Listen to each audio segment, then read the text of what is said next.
Hi everyone, it's me Anjali Verma, your science and maths educator and welcome back to my channel Study Warehouse। आज की इस video में हम लोग complete करने वाले हैं हमारा क्लास 10th का सेकंड चैप्टर केमिस्ट्री का which is acids, basis and salts. तो सबसे पहले डिस्कस कर लेते हैं कि आखिरकार एसिड्स क्या होते हैं। तो ये ऐसे सब्सटेंस होते हैं जो कि हाइड्रोजन या फिर हाइड्रोनियम आयन को रिलीज करते हैं पानी में। इनका पीएच 7 से कम होता है। पीएच क्या होता है अभी डिस्कस करेंगे, ठीक है। ये खट्टे होते हैं टेस्ट में, जैसे कि हमारे पास लेमन है, ऑरेंज है, और ये कोरोसिव बहुत ज्यादा होते हैं, ठीक है। एंड ये ब्लू लिटमस का कलर रेड में चेंज करते हैं। कैसे लर्न करेंगे? देखो, कोरोसिव है यानी कि बहुत ज्यादा डेंजरस है। डेंजर का कलर भी क्या होता है? रेड ही होता है ना। तो यहां से हमें लर्न हो गया। एग्जाम्पल है hydrochloric acid, sulphuric acid, nitric acid, ऐसे ही बहुत सारे और भी एसिड्स होते हैं, ठीक है। फिर बेसिस क्या होते हैं? ऐसे सब्सटेंस जो कि हाइड्रोक्साइड आयन को, OH माइनस आयन को प्रोड्यूस करते हैं पानी में। इनका पीएच 7 से ज्यादा होता है। ये होते हैं कड़वे, ये थे सार और ये हैं bitter. And they are also soapy to touch. देखो, जो सोप्स होते हैं ना वो नेचर में बेसिक ही होते हैं, ठीक है। तो यहां से हमें दो चीजें लर्न हो गई, सोप बेसिक है और जो बेसिस है वो सोपी है। उसके बाद ये रेड लिटमस का कलर ब्लू में चेंज करेंगे। B for base, B for blue and B for और क्या होगा? बिटर, ठीक है। चलो, उसके बाद एग्जाम्पल है sodium hydroxide, ammonium hydroxide, potassium hydroxide etcetera. अब यहाँ पे देखो, हम पढ़ने वाले हैं इंडिकेटर्स। ये इंडिकेटर्स क्या होते हैं? सो इंडिकेटर यानी कि ये कुछ इंडिकेट कर रहे हैं, बता रहे हैं। तो ये ऐसे सब्सटेंसेस हैं जो हमें बता रहे हैं कि कौन सा सब्सटेंस एसिडिक है, कौन सा बेसिक है, कौन सा न्यूट्रल है। कैसे बताते हैं? या तो ये अपना कलर चेंज करते हैं या फिर ये अपनी ओडर यानी कि स्मेल को चेंज करते हैं, ठीक है। तो हमारे पास इंडिकेटर्स 3 टाइप के हैं, natural, synthetic and olfactory. Natural यानी कि जो नेचर से मिल रहे हैं, सिंथेटिक जो सिंथेटिकली हम लोग लैब में बना रहे हैं, जैसे कि टर्मरिक, हल्दी और लिटमस हमारे नेचुरल इंडिकेटर्स हैं। ये अपना कलर चेंज करके हमें बताते हैं कौन सा सब्सटेंस एसिडिक है, कौन सा बेसिक है। सिंथेटिक में मिथाइल ऑरेंज है, फिनोफ्थलीन है, ये भी कलर चेंज करके हमें बता रहे हैं। बट जो ऑल्फैक्टरी इंडिकेटर्स है ना, ये अपनी ओडर को यानी कि स्मेल को चेंज करके हमें बता रहे हैं कौन सा सब्सटेंस एसिडिक है, कौन सा बेसिक है। जैसे कि अनियन है, वेनिला एसेंस होता है, क्लोव ऑयल है। तो ये सारे हमारे पास ऑल्फैक्टरी इंडिकेटर्स हैं। अब देखो यहाँ पे कलर चेंज क्या होगा। जो लिटमस पेपर है उसका वैसे तो जनरल कलर जो है पर्पल होता है, बट हमारे पास दो शीट्स आती हैं, ठीक है। बेसिकली दो पेपर हैं। एक होता है हमारे पास ब्लू लिटमस पेपर। तो अगर ब्लू का कलर रेड में चेंज होगा तो यानी कि सोल्यूशन एसिडिक है। अगर रेड लिटमस पेपर का कलर ब्लू में चेंज होगा तो विच मीन्स वो बेसिक सोल्यूशन होगा, ठीक है। हल्दी का कलर येलो होता है। अगर येलो ही रहा कलर विच मीन्स वो एसिडिक सोल्यूशन है। अगर रेड हो गया या फिर रेडिश ब्राउन हो गया तो विच मीन्स वो बेसिक सोल्यूशन है, ठीक है। एग्जाम्पल जैसे अगर हल्दी लग गई और उसके ऊपर आपने सोप लगा दिया, सोप क्या था? बेसिक ना। तो रेडिश ब्राउन कलर आपको देखने को मिलेगा, ठीक है। उसके बाद मिथाइल ऑरेंज, इसका कलर ऑरेंज ही होता है इन जनरल। रेड में अगर चेंज होगा, यहाँ पे भी वही चीज आप लोगों को ध्यान में रखनी है, डेंजर वाला। तो डेंजर एसिडिक है ना। तो विच मीन्स यहाँ पे कलर रेड हो जाएगा और बेसिक में येलो हो जाएगा। फिनोफ्थलीन कलरलेस होता है। अगर एज इट इज रहा यानी कि कलरलेस रहा तो एसिडिक सोल्यूशन है। पिंक हो गया तो बेसिक सोल्यूशन है, ठीक है। अनियन या फिर दूसरा कोई भी ऑल्फैक्टरी इंडिकेटर, उसकी कुछ ना कुछ कैरेक्टरिस्टिक स्मेल होती है। अगर वो स्मेल रही तो यानी कि एसिडिक सोल्यूशन है। अगर स्मेल गायब हो गई तो विच मीन्स वो बेसिक सोल्यूशन है, ठीक है जी। याद हो गया। चलो, अब यहाँ पे मोस्ट इंपॉर्टेंट चीज पे आ जाते हैं जो कि है हमारी reactions, chemical properties of acids and bases, ठीक है। सबसे पहले अगर कोई भी मेटल एसिड के साथ रिएक्ट करेगा तो क्या होगा? तो उस केस में सॉल्ट और हाइड्रोजन गैस बनेंगे, ठीक है। और ये जो मेटल है ना, ये हाइड्रोजन से ज्यादा रिएक्टिव होना चाहिए, यानी कि हाइड्रोजन से ऊपर आना चाहिए इन द रिएक्टिविटी सीरीज, ठीक है। एग्जाम्पल देख लो आप यहाँ पे। सिमिलरली कुछ हमारे पास जो मेटल्स हैं, सारे नहीं, कुछ ऐसे मेटल्स हैं जो बेस के साथ रिएक्ट करके भी सॉल्ट और हाइड्रोजन गैस को प्रोड्यूस करते हैं, जो कि होते हैं हमारे एम्फोटेरिक, जैसे कि जिंक है, एल्यूमिनियम है और लेड है। यहाँ पे देखो क्या बन रहा है, Na2ZnO2। ये क्या है? इसको हम कहते हैं सोडियम जिंकेट। याद रखना इसका फॉर्मूला भी और इसका नाम भी, ठीक है। उसके बाद नेक्स्ट है, जब हम रिएक्ट कराएंगे एसिड को मेटल कार्बोनेट या फिर मेटल हाइड्रोजन कार्बोनेट के साथ, तो उस केस में क्या होगा? तो यहाँ पे 3 प्रोडक्ट बनते हैं, सॉल्ट, पानी और CO2। ये रिएक्शन एक डबल डिस्प्लेसमेंट रिएक्शन है। ये वाली क्या थी? ये डिस्प्लेसमेंट रिएक्शन है और ये वाली डबल डिस्प्लेसमेंट है। बताती हूं कैसे। देखो, यहाँ पे H+ और Cl- है, यहाँ पे Na+ और CO3 2- है, एक्सचेंज हो गया। देखो H+ इसके साथ चला गया, एक सेकेंड ये थोड़ा सा हिल गया, H+ जो है इसके साथ चला गया, Na+ इसके साथ चला गया। देखो यहाँ पे क्या बन रहा है, H2CO3। ये कार्बोनिक एसिड होता है, बट ये ना बहुत ही अनस्टेबल है, इसको थोड़ी सी भी हीट मिलती है ना तो ये डिकम्पोज हो जाता है पानी और CO2 में, इसीलिए यहाँ पे हमें पानी और CO2 मिल रहे हैं। ठीक है, समझ में आ गया। सेम चीज हमारे हाइड्रोजन कार्बोनेट के साथ भी हो रही है। उसके बाद देखो यहाँ पे एक टेस्ट है which is very important, lime water test. देखो ये जो हाइड्रोजन गैस है इसको कैसे डिटेक्ट करते हैं, तो इसके थ्रू जब आप एक मैच स्टिक लेके जाओगे या कोई बर्निंग कैंडल लेके जाओगे तो ये बर्न करती है with a pop sound. Hydrogen gas को ऐसे डिटेक्ट कर लिया। CO2 को कैसे डिटेक्ट करेंगे, तो उसके लिए लाइम वाटर टेस्ट होता है। हम क्या करते हैं, इस गैस को लाइम वाटर के थ्रू पास करते हैं, जो कि क्या है, कैल्शियम हाइड्रोक्साइड है। तो यहाँ पे ये जो हमारा लाइम वाटर था ना, ये मिल्की टर्न कर जाएगा। क्यों? क्योंकि यहाँ पे कैल्शियम कार्बोनेट का व्हाइट कलर का PPT बन जाता है, जिसकी वजह से मिल्की अपीयरेंस आती है।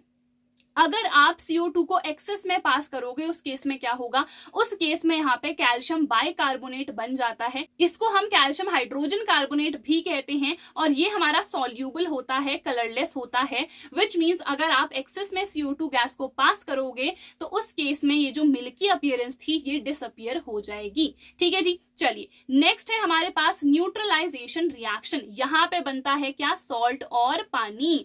तो जब एसिड और बेस आपस में रिएक्ट करते हैं ना, तो जो सब्सटेंस बनता है उसको हम सॉल्ट कहते हैं, और इस रिएक्शन को हम न्यूट्रलाइजेशन रिएक्शन कहते हैं, क्योंकि एसिड और बेस ने एक दूसरे को न्यूट्रलाइज कर दिया है।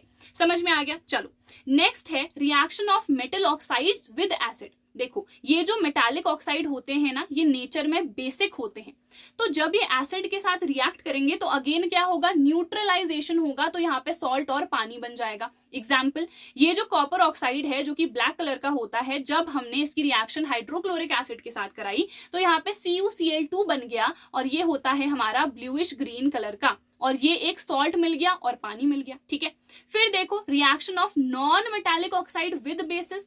तो यहाँ पे नॉन मेटालिक ऑक्साइड कैसा होगा, नेचर में एसिडिक होगा। अगर ये बेस के साथ रिएक्ट करेगा फिर से क्या होगा, यहाँ पे न्यूट्रलाइजेशन, तो सॉल्ट और पानी बनेगा, और ये हमारे पास क्या है, नॉन मेटालिक ऑक्साइड, ये है बेस। ये रिएक्शन जस्ट अभी हम लोगों ने देख ली है। ठीक है, देन उसके बाद एक टॉपिक आता है which is what do all acids and bases have in common. देखो सबसे पहली बात, जितने मेरे पास एसिड हैं अगर इनका एक्वस सोल्यूशन है, जितने बेस हैं अगर इनका एक्वस सोल्यूशन है, और जितने सॉल्ट हैं, इन सब के जो एक्वस सोल्यूशन है वो इलेक्ट्रिसिटी को कंडक्ट करते हैं। क्यों? क्योंकि यहाँ पे आयन फॉर्मेशन होती है।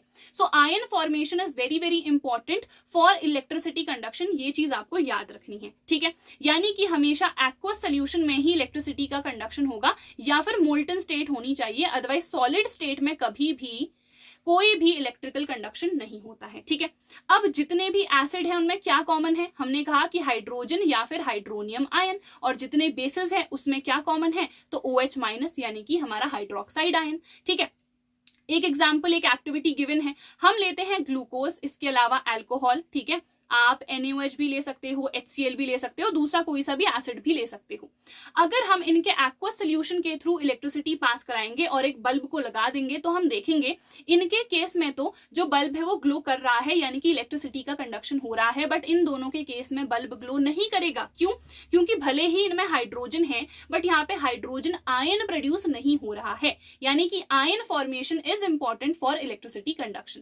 क्लियर हो गया? चलिए जी आगे बढ़ जाते हैं। अब यहाँ पे एक टर्म आता है एल्कली। एल्कली क्या होता है, ये भी एक बेस है, बट ऐसा बेस जो कि वाटर सॉल्यूबल है, यानी कि अगर कोई ऐसा बेस है जैसे कि कॉपर हाइड्रोक्साइड है, जिंक हाइड्रोक्साइड है, जो कि वाटर सॉल्यूबल नहीं है, तो उनको हम एल्कली नहीं कह सकते हैं। समझ में आया? तो यहाँ पे एक टर्म भी आता है, एक स्टेटमेंट आती है, ऑल एल्कलीज आर बेसिस। ठीक है, but not all bases are alkalis. क्यों? क्योंकि देयर आर सर्टेन बेसिस जो कि वाटर सॉल्यूबल नहीं है, तो उनको हम एल्कली नहीं कह सकते हैं। ठीक है जी, चलिए अब हम आ जाते हैं dilution of acid and base पे। डाइल्यूशन टर्म बहुत इंपॉर्टेंट है। क्या होता है डाइल्यूशन? सिंपली कुछ नहीं है, आपने बहुत ही थिक दही ले लिया, उसमें पानी ऐड कर दिया, तो ये हो गया डाइल्यूशन। ठीक है, तो विच मीन्स जब भी हम एसिड में भी पानी ऐड कर रहे हैं तो वो डाइल्यूशन है। अब पानी डालने पे क्या हो रहा है कि जो हाइड्रोजन आयन कॉन्सेंट्रेशन है पर यूनिट वॉल्यूम वो डिक्रीज हो रहा है। एग्जाम्पल देखो, पहले मेरे पास इतने ही हाइड्रोजन आयन थे, ठीक है, और इतना ही मेरे पास एसिड था, ठीक है। अब क्या हुआ, मैंने पानी और ज्यादा डाल दिया, पानी मैंने भर भर के डाल दिया, ठीक है। तो हाइड्रोजन आयन तो उतने ही रहेंगे ना, बट वो डिस्ट्रीब्यूट हो जाएंगे ना, एक यहां चला गया, एक यहां चला गया, एक यहां, एक यहां, ठीक है। तो which means per unit volume मेरे पास जितने हाइड्रोजन आयन है वो डिक्रीज होंगे, अदरवाइज जितने हाइड्रोजन आयन है वो तो रहेंगे ही ना, बट पर यूनिट वॉल्यूम वो डिक्रीज कर जाएंगे, इसको हम कहते हैं डाइल्यूशन, ठीक है। सिमिलरली यही चीज हमारे बेस के लिए भी एप्लीकेबल है। चलिए जी, अब यहाँ पे कॉन्सेंट्रेटेड विच मीन्स आप समझ गए हो, जहां पे जो हमारे पास पानी है वो कम होगा और जो एसिड है वो ज्यादा मात्रा में होगा। डाइल्यूट में क्या होगा, डाइल्यूट में एसिड कम होगा और यहाँ पे पानी ज्यादा होगा, ठीक है। यहाँ पे डाइल्यूट में hydrogen ion concentration per unit volume भी कम होगा, जबकि कॉन्सेंट्रेटेड में ज्यादा होगा, ठीक है। फिर आते हैं कुछ टर्म्स, स्ट्रॉन्ग एसिड और वीक एसिड और स्ट्रॉन्ग बेस और वीक बेस, ये आखिरकार क्या होते हैं।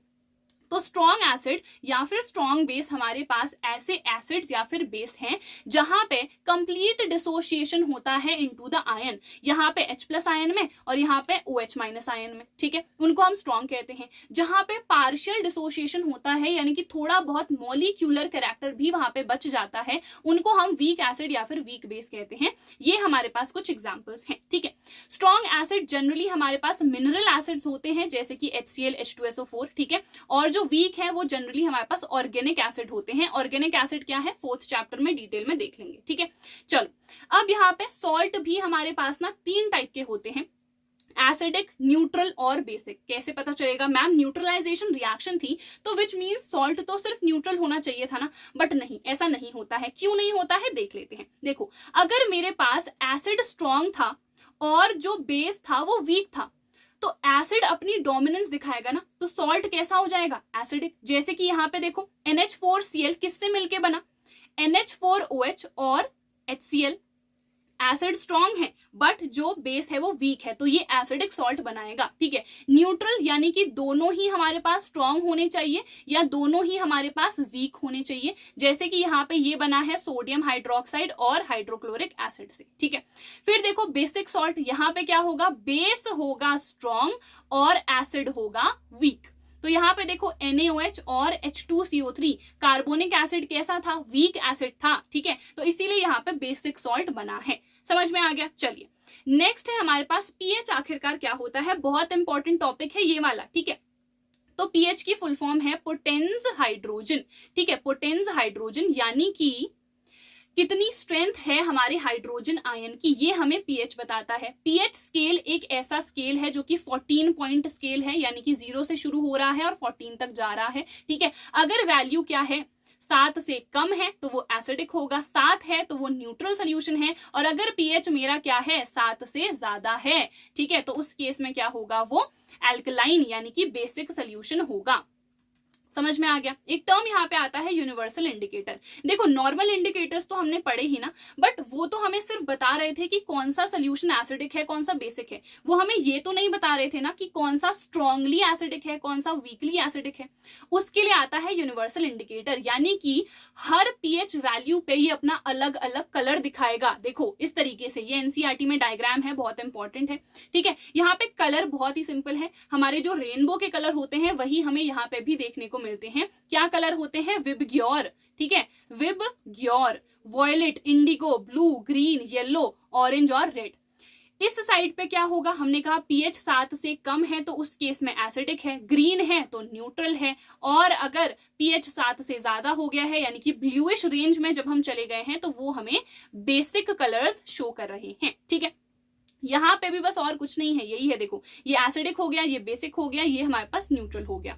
जब हम लेफ्ट से राइट की तरफ जा रहे हैं तो बेसिक कैरेक्टर बढ़ रहा है बट एसिडिक कैरेक्टर घट रहा है, ठीक है। एक और चीज इंपॉर्टेंट है, नोट कर लो, पीएच जो है वो एसिडिक कैरेक्टर के या फिर हम कहें हाइड्रोजन आयन कॉन्सेंट्रेशन के इनवर्सली प्रोपोर्शनल है, क्योंकि पीएच जब बढ़ रहा है तो एसिडिक कैरेक्टर घट रहा है, बट जो पीएच है वो बेसिक कैरेक्टर के या फिर हम कहें हाइड्रोक्साइड आयन के डायरेक्टली प्रोपोर्शनल है, क्योंकि जैसे जैसे पीएच बढ़ रहा है वैसे वैसे हम देख रहे हैं कि हमारे पास जो बेसिक कैरेक्टर है वो भी बढ़ रहा है, ठीक है। समझ में आ गया। चलो अब यहाँ पे इंपॉर्टेंस क्या है पीएच की हमारी एवरीडे लाइफ में, ये एक इंपॉर्टेंट टॉपिक है, जल्दी से देख लेते हैं। हमारी जो बॉडी है वो न्यूट्रल रेंज पे ही काम करती है और वो न्यूट्रल रेंज है 7 से 7.8 तक, ठीक है। जब बरसात हो रही है, अगर बारिश का जो पानी है उसका जो पीएच है वो 5.6 से कम चला गया तो उसको हम क्या बोलते हैं, एसिड रेन बोल देते हैं।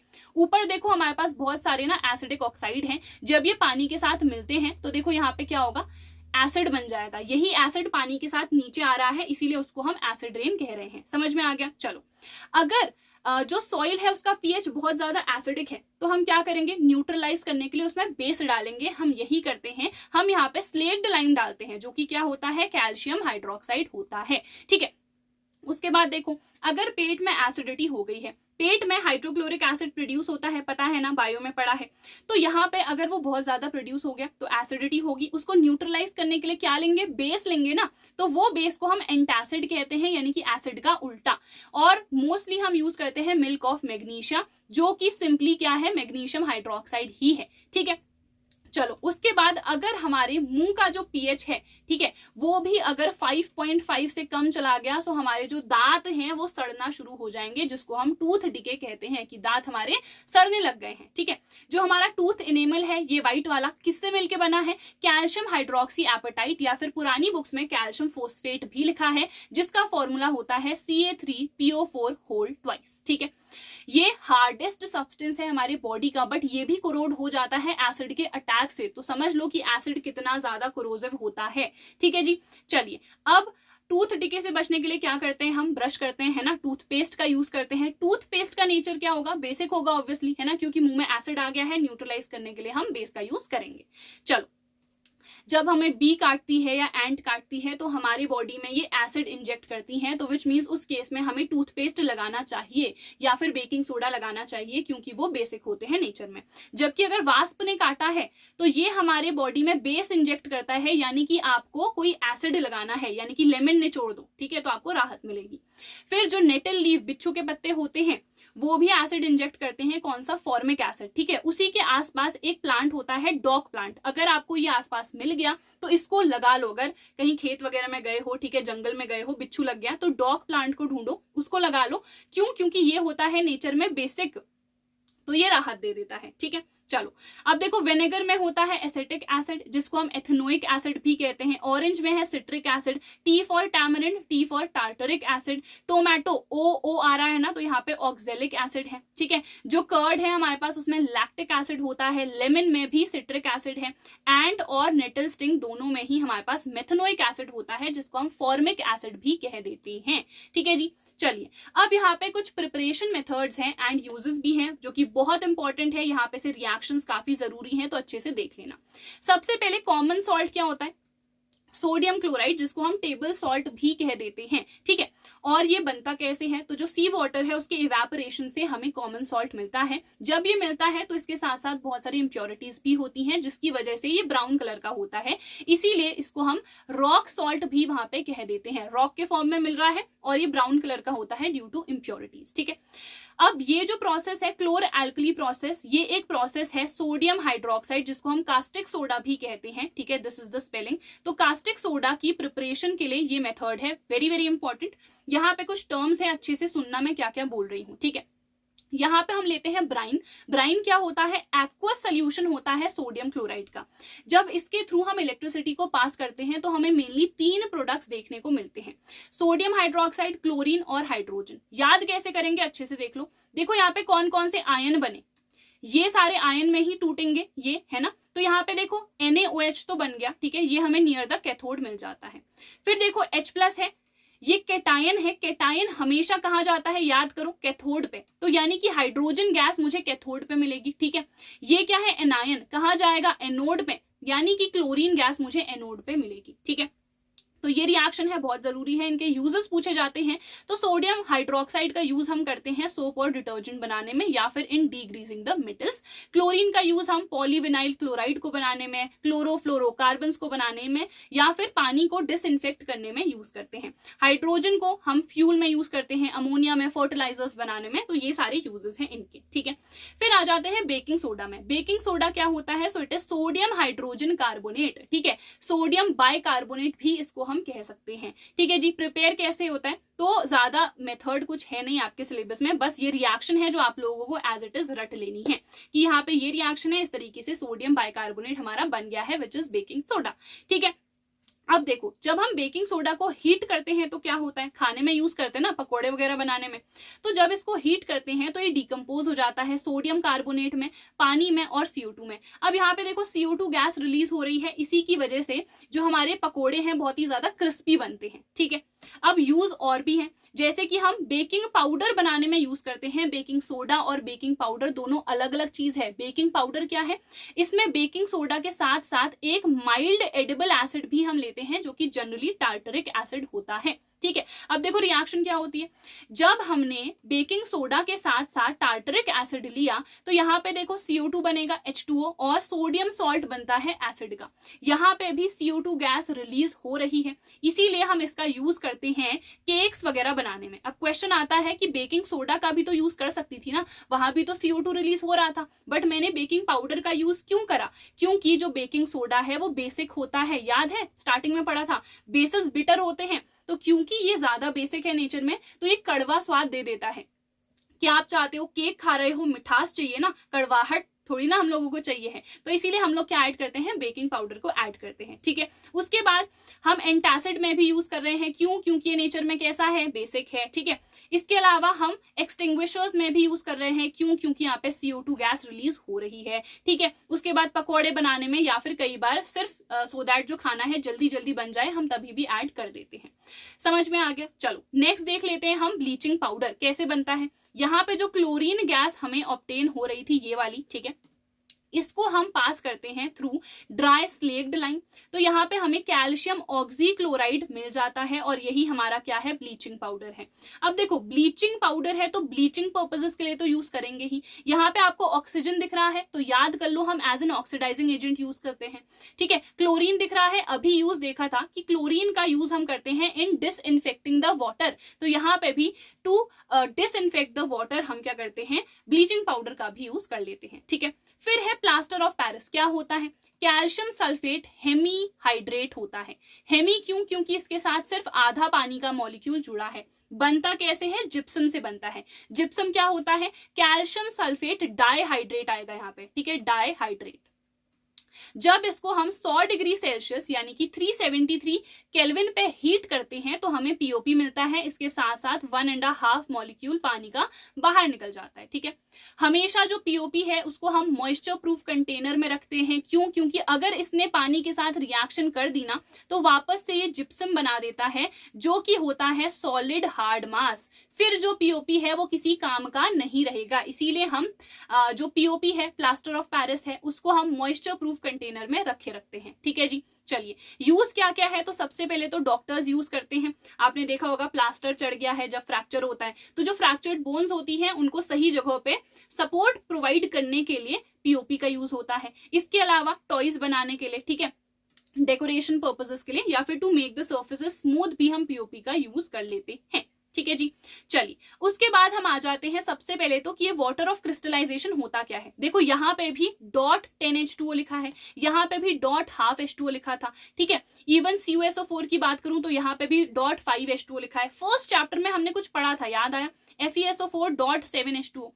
तो ये सब क्या है? तो ये वाटर ऑफ क्रिस्टलाइजेशन है। क्या होते हैं? कुछ नहीं है, बस पानी के मॉलिक्यूल्स हैं जो एक फॉर्मूला यूनिट ऑफ सॉल्ट के साथ अटैच्ड हैं, यानी कि जुड़े हुए हैं, ठीक है। जनरली ये क्या करते हैं? ये कलर प्रोवाइड करते हैं उस सॉल्ट को। जैसे कि इसका कलर क्या था? इसका कलर था ग्रीन। इसका कलर क्या है? देखो ब्लू, साफ साफ दिख रहा है। बट जैसे ही आप इसको हीट करोगे, ठीक है, मान लो आपने इसको हीट कर दिया, अब जैसे ही हम इसको हीट करते हैं ना तो क्या होता है? ये जो वाटर ऑफ क्रिस्टलाइजेशन है बाहर निकल जाता है, जिसकी वजह से कलर भी गायब हो गया। अब देखो हमें क्लियरली डायग्राम में भी देखने को मिल रहा है। यानी कि फोटो में देखने को मिल रहा है कि इसका कलर क्या हो गया है, व्हाइट हो गया है। सेम चीज इधर पर भी होती है, लास्ट लेक्चर में मैंने आप लोगों को बताया था। ठीक है, अब आखिरी टॉपिक यहाँ पे है वॉशिंग सोडा का। वॉशिंग सोडा क्या है, तो it is sodium carbonate decahydrate. इसके बारे में प्रिपरेशन ज्यादा कुछ है नहीं, बस आपको ये याद रखना है कि इधर पे जो डिकम्पोजिशन के बाद हमें सोडियम कार्बोनेट मिला था ना, इसका जब हम रिक्रिस्टलाइजेशन कर देते हैं, यानी कि पानी के मॉलिक्यूल्स के साथ ये जुड़ गया, तो यहाँ पे बन गया हमारा वॉशिंग सोडा। इसके यूज क्या है, एक तो वॉशिंग पर्पसेस के लिए है, यानी कि इसका डोमेस्टिक यूज होता है एज अ क्लीनिंग एजेंट। ठीक है, इसके अलावा हम ग्लास, सोप और पेपर इंडस्ट्री में भी इसका यूज करते हैं। इसके अलावा इसमें क्या है, सोडियम है ना, तो हम बोरैक्स बनाने में या इसके अलावा और भी बहुत सारे सोडियम कंपाउंड्स होते हैं, उनको बनाने में भी हम इसका यूज कर सकते हैं। और ये वाला यूज बहुत ज्यादा इंपॉर्टेंट है, इसका यूज हम करते हैं to remove the permanent hardness of water. Hardness of water क्या होती है, जब पानी में कैल्शियम या मैग्नीशियम आयन मौजूद होता है तो उसको हम हार्ड वाटर कहते हैं। तो ये हार्डनेस को रिमूव करने के लिए हम इसका यूज कर रहे हैं। क्यों, क्योंकि इसके पास सोडियम आयन है। ठीक है जी, समझ में आ गया। चलो, तो यहाँ पे ये पूरा चैप्टर हमारा होता है खत्म। आई होप आप लोगों को हर एक चीज डिटेल में समझ में आ गई होगी। फिर भी अगर कोई भी डाउट है तो आप लोग कमेंट सेक्शन में पूछ सकते हो। इस सीरीज को प्लीज प्लीज ज्यादा से ज्यादा प्यार दो। कोई भी डाउट होता है यार, I am there, I will help you guys, but please support the series and support my channel. तो अगर आप लोगों ने अभी तक चैनल को सब्सक्राइब नहीं करा है तो जल्दी से कर लो। हम मिलेंगे हमारी अगली वीडियो में। Till then bye everyone, take care and all the best.